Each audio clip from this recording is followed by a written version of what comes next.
दोस्तों, Croatia Europe Schengen zone की ज़बरदस्त ओपनिंग आई है हमारे पास। सबसे अच्छी बात क्या है कि यहाँ पर आप एक अफोर्डेबल अमाउंट में माइग्रेट कर सकते हैं। फाइल्स हम इंडिया के साथ साथ अपने दुबई ऑफिस से भी लेंगे, राइट। इसका मतलब क्या हुआ? इसका मतलब ये हुआ कि भारतीय नागरिक जो कि भारत से अप्लाई कर सकते हैं, मोस्ट वेलकम। भारतीय नागरिक जो कि इस समय गल्फ देशों में काम कर रहे हैं, मोस्ट वेलकम। साथ ही साथ नेपाल और अन्य देशों के नागरिक जिनके पास इन पर्टिकुलर प्रोफाइल्स का जेन्युइन एक्सपीरियंस है, ये बात आपको समझना जरूरी है, क्योंकि ये जो सभी वैकेंसीज हैं अधिकतर ट्रेडमैन की हैं, राइट। मतलब यहाँ पर जो प्रोफाइल लिखा हुआ है यह आपको आना चाहिए। यहाँ पर सैलरीज भी काफ़ी अच्छी हैं। आप ये मान के चलें कि 800 यूरो से लेकर 1000 यूरो तक सभी को यहाँ पर मिल रहा है। पहले मैं आपको डेजिग्नेशंस बताता हूँ कि क्या क्या पोस्ट है हमारे पास, उसके बाद में मैं आपको बताऊंगा कि एज का क्या क्राइटेरिया है, ठीक है।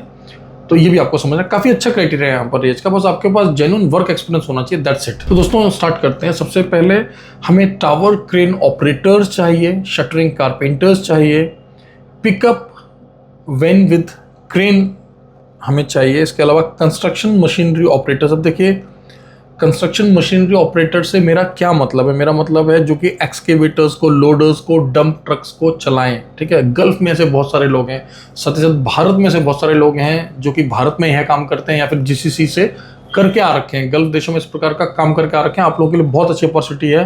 देखिए, जितनी भी ये वैकेंसीज मैं आपको बता रहा हूँ ना, इनका सक्सेस रेट बहुत बढ़िया होता है, क्योंकि आप किसी भी एक एक्सपर्ट कंसल्टेंट से बात करिए जो कि क्रोएशिया का काम कर रहे हैं, वे आपको बताएंगे कि देखिए, अगर सिविल में ट्रेडमैन का काम है तो वीज़ा का सक्सेस रेट ऑलमोस्ट 99.9% है। रेयर होता है कि कोई दिक्कत आए, ठीक है।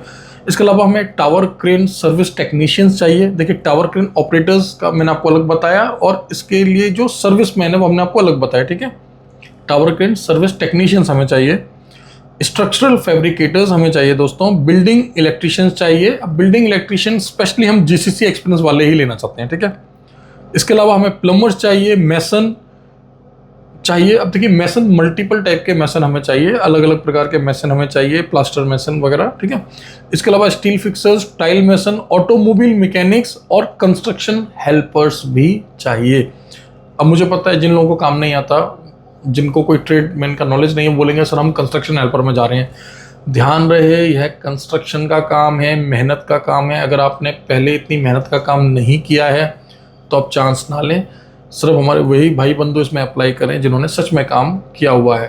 अब अगर आप फ्रेशर हैं तो फिर आपको क्या करना चाहिए? आप 10th पास है, 12th पास है, आपको समझ नहीं आ रहा है, शेंगन जाना है, क्रोएशिया जैसे बेहतरीन देश में जाना है, तो हमारे पास 2 और वैकेंसी आपके लिए। एक हमने हाउसकीपिंग की वैकेंसी आपके लिए पहले से ओपन की हुई है, साथ ही साथ हम लोग डिलीवरी बॉयज की फाइल्स फिर से ले रहे हैं, राइट। तो इन वैकेंसीज का भी आप ध्यान रख सकते हैं अप्लाई करने से पहले। फिलहाल जो मैंने आपको वैकेंसीज बताई हैं, जितनी भी ट्रेडमैन की वैकेंसीज बताई हैं, अदर देन हाउसकीपिंग और डिलीवरी, ठीक है। हाउसकीपिंग और डिलीवरी का जो प्रोसेस का स्टेप है, जो एक्सपेंडिचर है, थोड़ा डिफरेंट है। लेकिन ये जितने भी ट्रेडमैन की वैकेंसीज हैं, मैं फिर से दोहरा दूं, इनका खर्चा काफ़ी नॉमिनल रखा हुआ है हमने इस बार, क्योंकि आप में से बहुत सारे भाई बंधु जो कि गल्फ में काम कर रहे हैं या गल्फ से काम करके आ गए हैं, उनकी बड़ी इच्छा होती है कि सर शेंगन देश में कुछ काम दिला दीजिए, थोड़ा ठीक बजट में हो, जल्दी हो जाए, वीज़ा का चांस अच्छा हो। तो आपके लिए वैकेंसी आ गई है। प्लीज़ इसको अपने जानने वालों के साथ जरूर शेयर करें। आपके बहुत सारे परिचित लोग होंगे जो इस समय गल्फ देशों में काम कर रहे हैं, उनके साथ आप इसको जरूर शेयर करें। कुछ और इम्पोर्टेंट जानकारियां हैं जो कि आपको जानना आवश्यक है इसी वैकेंसी से संबंधित, वो मैं आपको बता दूं। पहले मैं आपको इतना बताता हूं कि देखिए, वैकेंसीज की जो सैलरीज हैं वो अलग अलग हैं। कहीं पे 800 है, कहीं पे 900 है, कहीं पे 1000 है। ये मैंने आपको बता दिया, तो आप डिस्क्रिप्शन को एक बार देख लेंगे पहले, ठीक है। अब इन सभी वैकेंसीज के लिए हमें 3 से 4 साल का एक्सपीरियंस चाहिए, ठीक है। कई सारी वैकेंसीज में हम आपको बोलेंगे हमारे पास कुछ प्रमाण होना चाहिए कि आपने ये काम किया है, आप वीडियो बनाकर भेज दीजिए, कुछ फोटोज़ होंगी, कुछ आईडी होगी। और अगर आप करंटली मतलब अभी वर्तमान में इनमें से किसी काम को संभाल रहे हैं तो फिर बहुत अच्छा होगा, ठीक है। अब एज हम कहाँ तक ले लेंगे यहाँ पर, किस मतलब अधिकतर क्या उम्र की सीमा है, ठीक है। आपको पता है आमतौर पर 42-45 साल तक की सीमा होती है, लेकिन यहाँ पर अगर आप ट्रेडमैन हैं, अगर आप स्किल्ड वर्कर हैं, आपको सचमुच यह काम अच्छे से आता है, तो हम 49 ईयर्स 49 साल तक के लोगों की फाइल्स को एक्सेप्ट कर लेंगे। ध्यान रहे, फ्रेशर्स की नहीं करने वाले, सिर्फ ट्रेडमैन की मैं बात कर रहा हूँ, ठीक है। इसके अलावा हमें आपका एक सेल्फ इंट्रोडक्शन वीडियो चाहिए होगा। अगर वर्क वीडियो मिल जाए तो उससे बढ़िया कोई बात नहीं, और आपको बेसिक अंग्रेजी आनी चाहिए। देखिए ये बात आप सभी भाइयों बहनों समझ लो कि आज की डेट में यूरोप में आप किसी भी काम में जाओ, हालांकि यूरोप के हर एक देश की खुद की भाषा होती है, अधिकतर देशों की, जैसे माल्टा को छोड़ दिया जाए, कुछ एक दो एक्सेप्शनल कंट्रीज हैं जहाँ पर इंग्लिश काफ़ी बोली जाती है, अदरवाइज हर एक देश की खुद की भाषा है। लेकिन फिर भी हम ये मान के चलते हैं कि एटलीस्ट आपको थोड़ी अंग्रेजी आनी चाहिए, क्योंकि लगभग हर एक देश में अंग्रेजी बोली जाती है थोड़ी बहुत। एक बिहावा आपको पता है, एक प्रैक्टिकल लैंग्वेज है अंग्रेजी। तो जिसको हिंदी नहीं आता, हमारे भारत की क्षेत्रीय भाषाएं नहीं आती, वो आपके साथ कैसे कम्युनिकेट करेंगे बताइए? क्योंकि आपको उनकी भाषा नहीं आती, क्योंकि आपको उनकी भाषाएं नहीं आती और उनको आपकी भाषाएं नहीं आती, तो इंग्लिश जो एक ब्रिज का काम करती हैं। थोड़ा बहुत फ्लुएंट इंग्लिश नहीं, राइट, थोड़ा बहुत आपको समझ आना चाहिए, जैसे कि एटलीस्ट आप अपने बारे में बता पाएँ, ठीक है। अब इसके अलावा ये वर्क परमिट कैसा होगा, टीआरसी कैसा होगा, 1 ईयर का होता है जो कि एक्सटेंडेबल होता है। जेन्युइन वर्क वीज़ा पर आप लोग जाने वाले हैं। जो सैलरी हमने आपको बताई, 9 घंटा ड्यूटी, 1 घंटा ब्रेक और हफ्ते में 6 दिन के हिसाब से बताई है। एक टाइम का खाना भी यहाँ पर दिया जाएगा, ठीक है। रहना, ट्रांसपोर्ट, इंश्योरेंस बहुत ज़रूरी होता है जब आप स्पेशली यूरोपियन देशों में जाते हैं, ठीक है। महंगा होता है ना, क्योंकि मेडिकल फैसिलिटी, तो इंश्योरेंस आपका एम्प्लॉयर यहाँ पर दे रहा है। रहना और ट्रांसपोर्ट यहाँ पर आपका फ्री है। इंश्योरेंस मतलब मेडिकल कवर आपका फ्री है। जेन्युइन वर्क वीज़ा पर आप लोग माइग्रेट करेंगे। जैसे ही इस ब्लॉग को देखें, प्लीज़ अपने दोस्तों के साथ इस ब्लॉग को शेयर करें। सचमुच हमने कोशिश किया है कि कम से कम चार्जेस में आपको प्लेस किया जाए अच्छी कंपनीज में, अच्छे तरीके से। बहुत यूनिक वैकेंसी आप समझ लें, ठीक है। और एक्सपीरियंस लोग ही हमें चाहिए। क्रोएशिया के अलावा आपको पता है और भी देशों की वैकेंसीज हमारे पास चल रही हैं। अगर आप इस समय जीसीसी देशों में काम कर रहे हैं तो आप हमारे दुबई के ऑफिस के जो नंबर्स हैं, 2 मोबाइल नंबर्स मैं हमेशा आपके साथ शेयर करता हूं, आप उन पे संपर्क कर सकते हैं। दुबई की टाइमिंग के हिसाब से दुबई के 10 बजे से लेकर शाम के 6 बजे तक आप उनसे संपर्क कर सकते हैं। शनिवार इतवार को भी हमारे दुबई के ऑफिस खुलते हैं, भारत के ऑफिस की तरह। और आप भारतीय नागरिक हैं तो आप भारत के नंबर पे कॉल कर लीजिए, चाहे आप गल्फ से कॉल कर लीजिए, क्या प्रॉब्लम है। लेकिन ध्यान रहे, बहुत सारे हमारे भाई बंधु शायद इस बात को नहीं जानते कि दुबई में जो व्हाट्सएप कॉल, आप ऑडियो कॉल करते हैं ना, तो व्हाट्सएप कॉल पर लगातार बात नहीं कर सकते। व्हाट्सएप ऐप सपोर्ट नहीं करता है दुबई का नेटवर्क। तो आप व्हाट्सएप पर उनको टेक्स्ट मैसेज या ऑडियो मैसेज छोड़ सकते हैं, या फिर आप IMO जो ऐप होती है, ईमो जिसको बोलते हैं, उस ऐप को डाउनलोड कर लीजिए, या बॉटिमो को डाउनलोड कर लीजिए, आप उस पर बात कर लीजिए।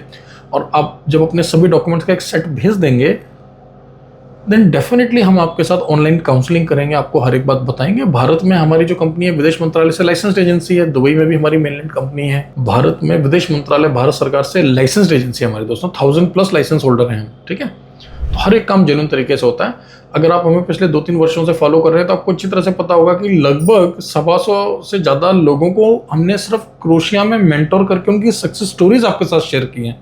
मतलब क्रेन ऑपरेटर्स, वेल्डर्स, ये बहुत अच्छी सैलरीज कमाते हैं लोग।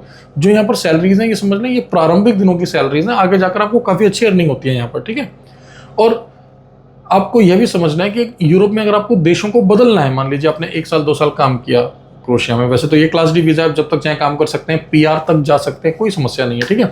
लेकिन अगर आप देश को बदलना चाहते हैं तो हम उसमें भी आपको जो है असिस्टेंस प्रोवाइड करते हैं।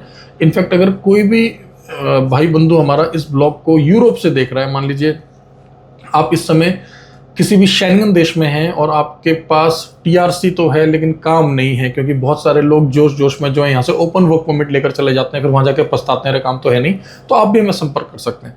अगर आप किसी भी शेंगन देश में जेन्युइन डॉक्यूमेंट्स के साथ रह रहे हैं, आपके पास काम नहीं है, आप हमें संपर्क करिए, हम आपको काम दिला देंगे। हमारे पास मल्टीपल ऑप्शंस अवेलेबल होते हैं, हम कोशिश करेंगे ना। ऑफकोर्स अगर आपको बहुत हाई प्रोफाइल डिमांड है, देन ऑफकोर्स पॉसिबिलिटी है कि शायद हम ना आपको उस तरह का प्रोवाइड कर सकें, बट नॉर्मली एक ब्लू कॉलर मिडिल लेवल तक हम आपको इजीली प्रोवाइड कर सकते हैं, ठीक है।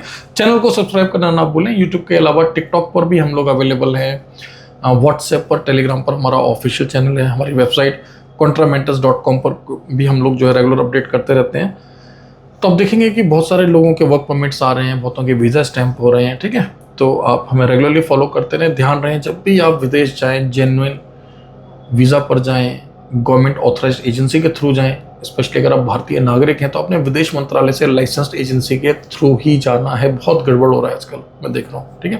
और जो लोग अपना पैसा फंसा रहे हैं, खो रहे हैं, उन्होंने एक ही गलती किया, वो लोग ये नहीं समझ पा रहे हैं कि प्राइवेट लिमिटेड होने से कुछ नहीं होता। किसी ने प्राइवेट लिमिटेड बना रखी है, किसी ने कोई पार्टनरशिप हम बना रखी। देखिए ये होना एक अच्छी बात है, लेकिन विदेश मंत्रालय का लाइसेंस एक अलग ही चीज़ है। तो विदेश मंत्रालय का लाइसेंस होना कोर चीज़ है, वो भी एटलीस्ट 1000+ लाइसेंस हो, कुछ साल का आप उनका ट्रैक रिकॉर्ड देख लेंगे, कितने साल से काम कर रहे हैं, कितने लोगों को भेजा है, तो फिर सही रहता है थोड़ा सा। ठीक है, तो थोड़ा सा और आप इस पर ना जाएं कि किस यूट्यूबर के कितने फॉलोअर्स हैं। देखो जो हमेशा हवाई बातें करेंगे ना, जो लोग लग्जमबर्ग की बात करेंगे, बड़ी बड़ी बातें करेंगे, हर किसी को बोलेंगे जी कवर लेटर बना देते हैं, आपका CV बना देते हैं, यहाँ मेल करो, वहाँ मेल करो, काम मिल जाएगा, ऐसे लोगों के सब्सक्राइबर ज़्यादा होते हैं। अब आप हमें देखिए, हम क्या बोल रहे हैं आपको, जेन्युइन काम आना चाहिए, जेन्युइन एक्सपीरियंस होना चाहिए, उसके बाद एम्प्लॉयर से बात कराएंगे, सिलेक्शन हो गया तो फाइल प्रोसेस करेंगे। ऐसा मेरे पास ये क्रोशिया की वैकेंसीज में सिर्फ वो आपका हाउसकीपिंग वाला और डिलीवरी का छोड़ के वो थोड़ा सा इजी है, अदरवाइज जितने भी ट्रेडमैन की वैकेंसीज हैं, जेन्युइन एक्सपीरियंस चाहिए हमें। कैसे सोचा आप, एक क्रेन ऑपरेटर कैसे जा सकता है, फ्रेशर जा ही नहीं सकता, आपकी खुद की जान को जोखिम हो जाएगा, एम्प्लॉयर भी हमारा नाराज हो जाएगा। ठीक है, तो समझिए जब जब चीज़ें सही तरीके से होती हैं तो आप उनको भांप सकते हैं, फील कर सकते हैं। और हमेशा मैं एक डायलॉग मारता हूँ कि if something is too good to be true, अगर आपको कोई बहुत अच्छा ऑप्शन दे रहा है ना कि अरे वाह लग्जमबर्ग का वीज़ा है, फ्री में लग रहा है या आधे पैसे में लग रहा है, तो समझ लें कुछ बड़ा गड़बड़ होने वाला है आपके साथ। ठीक है, और भारत में इतने बढ़िया एजेंसीज हैं, दिल्ली में, मुंबई में, बल्कि आज की डेट में तो लगभग हर एक राज्य की राजधानी में अच्छी अच्छी रजिस्टर्ड एजेंसीज बैठी हुई हैं, आप उनकी सेवाएं लें। और हमारा ब्लॉग देख रहे हैं देन मोस्ट वेलकम, आपको हम बेस्ट सर्विस प्रोवाइड करेंगे। मिलते हैं कुछ नए अपडेट के साथ। Thank you very much, all the best.